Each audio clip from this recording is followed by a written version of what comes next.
அனைவருக்கும் வணக்கம். இன்றைய யோகா பகுதியில் நம்ம பார்க்கக்கூடிய முத்திரையை வந்து கணேச முத்திரையை பார்க்க போகிறோம். அது எப்படி பண்ணுறதுன்னு பார்க்கலாம் வாங்க. இப்போ ஒரு சில எல்லா முத்திரைகளுமே வந்து நம்ம எப்படி பண்ணியிருப்போம் பார்த்தீங்கன்னா, ரெண்டு கைகளுமே வந்து தனித்தனியாக வந்து முத்திரைகள்லாம் வச்சுருப்போம். இதுலேயே வந்து முத்திரைகளில் வந்து நிறைய இருக்குது. ஆசனங்களே பண்ணுற முத்திரைகள் மாதிரியும் இருக்குது. கைகளில் வந்து ரெண்டு கைகள் கோர்த்த மாதிரி பண்ணுற மாதிரி இருக்குது. இல்லை தனித்தனியாக செய்கிற மாதிரி இருக்குது. இப்போ இந்த கணேச முத்திரையை வந்து ரெண்டு கைகளுமே சேர்த்து வச்சு பண்ண போகிறோம். எப்படி பண்ணுறதுன்னா, இடது கையை வந்து இப்படி கீழே இப்படி வச்சுக்கோங்க. உங்களோட பாம்ஸ் வந்து அதாவது உள்ளங்கை மேல் நோக்கி பார்த்துருக்கணும். வலது கையை வந்து இப்படி எடுத்துக்கோங்க, கீழ் நோக்கி பார்த்துருக்கணும். இப்போ இந்த கைகள் நல்லா இப்படி இந்த விரல்கள் மடக்கிக்கோங்க. அப்படியே வந்து விரல்களையும் மடக்கிக்கோங்க.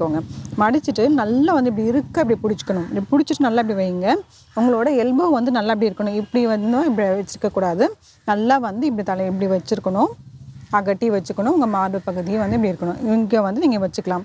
உங்கள் மார்பு பகுதியில் வைக்கணும் நினைக்கல, அதுக்கு கொஞ்சம் கீழே வந்து நீங்கள் இப்படி வந்து வச்சுக்கலாம். நல்லா பிடிச்சி ஒரு நல்ல டைட்னஸ் தரணும். கண்களை வந்து மூடிக்கலாம். இதிலே ஒரு சில வினாடிகள் இருக்கலாம். தளர்த்திக்கலாம். ஒரு ஆழ்ந்த மூச்சு உள்ளெழுத்து வெளியே விடலாம்.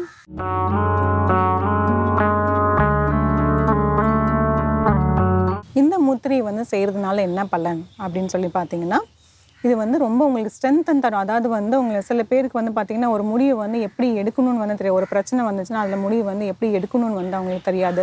அந்த கரெக்டாக வந்து அந்த ப்ரெசன்ஸ் ஆஃப் மைண்டுன்னு வந்து இங்கிலீஷில் சொல்லுவாங்க. அந்த சிச்சுவேஷனுக்கு ஏற்ற மாதிரி எப்படி எடுக்கணும், அந்த சொல்யூஷன் வந்து எப்படி பண்ணணும் அப்படிங்கிற மாதிரி பார்ப்பாங்க.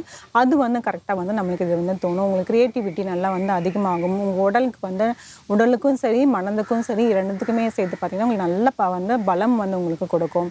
அது மாதிரி வந்து நிறைய சொல்லிக்கிட்டே போகலாம். உங்களோட உடலுக்குமே மொத்தம் நீங்கள் வந்து உங்கள் மனசு வந்து நல்லாவே இருந்துச்சுன்னா உங்களோட உடலுமே வந்து நல்லாவே இருந்துடும். அந்த மாதிரி வந்து இந்த முத்திரைகள் வந்து உங்களுக்கு நல்லா யூஸ்ஃபுல்லாக இருக்கும். இந்த முத்திரையை வந்து கண்டிப்பாக வந்து ஒரு 15 நிமிடம் வந்து செஞ்சே ஆக்கணும். ஒரு 2 முறை வந்து செய்யணும். இப்போ மறுபடியும் பார்க்கலாம், எப்படி செய்கிறதுன்னு பார்க்கலாம். இடது கை இப்படி வச்சுட்டு மேலே வலது கை இப்படி வைக்க போகிறோம். கைகள் வந்து இப்படி வச்சுட்டு அது வந்து கோக்க போகிறோம்.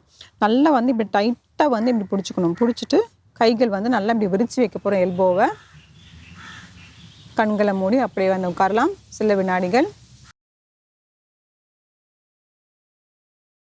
தளர்த்திக்கலாம்.